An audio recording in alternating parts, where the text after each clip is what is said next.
Hey everybody. I know it's been a while since I've done one, but being that we just recently lost one of the best comedic actors of all time with Gene Wilder earlier in the week, kind of wanted to do a special Golden Oldie Throwback Thursday review, and that's going to be for what I would widely consider not only one of Mel Brooks's best movies, but Gene Wilder's as well, and that's Young Frankenstein.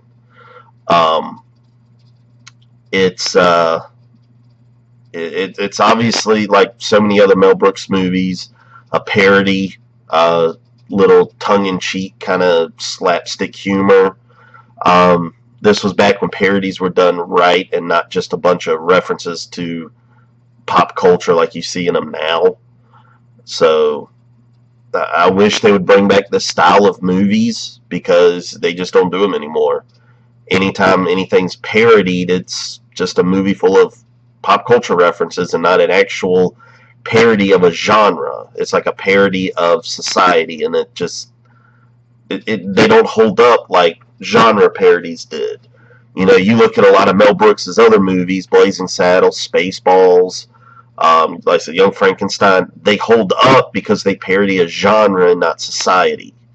So, I know it's getting a little bit off topic right now, but um, this movie it's like I said, it's to me, it's my one of my favorites that Mel Brooks did. My all-time favorite one is still History of the World Part One. I love that movie to death. I could watch it all day. I could watch it every day and still laugh. Um, but the thing that this movie does so well is just, I mean, you read the script, just watch the lines in the movie. There was one that I always loved because it was just so funny. Was when Gene Wilder's character, Frederick Frankenstein, it's not Frankenstein, first gets introduced to Igor. Um, he just comes off a train. They meet for the first time, both of them being descendants of their respective characters. Frederick's, I think it's the grandson or great grandson of the Dr. Frankenstein, and Igor's the same thing. He's like the grandson or great grandson of the same Igor. But, when he introduces himself, he says, no, it's pronounced Frankenstein. And he says, oh, and you must be Igor. He's like, no, it's pronounced Igor.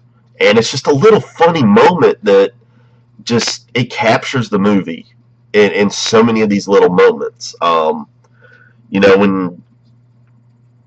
the movie goes forward, there's several moments when a character comes into the scene and they say her name that, lightning, thunder goes off and you hear horses going, and it's just such a funny movie, and everybody in it is so well done, well acted, well scripted. Like I mentioned earlier with Igor is Marty Feldman, he almost steals the movie from Gene Wilder in many cases. You have Peter Boyle, who plays Frankenstein's monster, who's very, very good in it. Gene Hackman makes a special appearance towards the end of the movie that was great. Of course, Madeline Kahn, the great Madeline Kahn, a staple of Mel Brooks' movies. She plays a role in it. She's the fiance to Frederick, and she's funny as hell in this movie. There's really no downsides to this movie at all. None. It's like all the other Mel Brooks movies. They're all so very well done, and the humor holds up. I mean, Frankenstein came out in '74, so I mean we're in 2016, and this movie still makes me laugh, and I can't tell you how many times I've seen it. It holds up. It's a true comedy classic, like so many other of his movies. Not just Mel Brooks movies, but even Gene Wilder movies. I mean, you go look at Willy Wonka. I mean, that movie holds up still to this day. Um, and of course, he had a very, very good role in Blazing Saddles.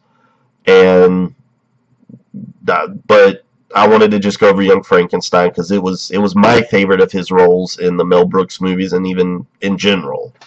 Um, so it's a true classic that everybody should watch. If you've never seen it, do yourself the treat, sit down, and just watch it. I mean, it's a very easily findable movie. You know, you can even probably get it in like the $5 bin at a Walmart or something like that, and it's well beyond worth that. Um, so yeah, I mean, it's go watch it. Even if you've seen it a million times, go see it a million and one. But that's basically what I want to talk about. And you know, Gene Wilder, he'll be missed and greatly. You know, at least he left us many, many great movies and performances that'll stand the test of time and will be remembered forever. And for as long as there are movies, uh, so many of his roles will be remembered as being some of the greats. So that's it, and we'll see everybody next time.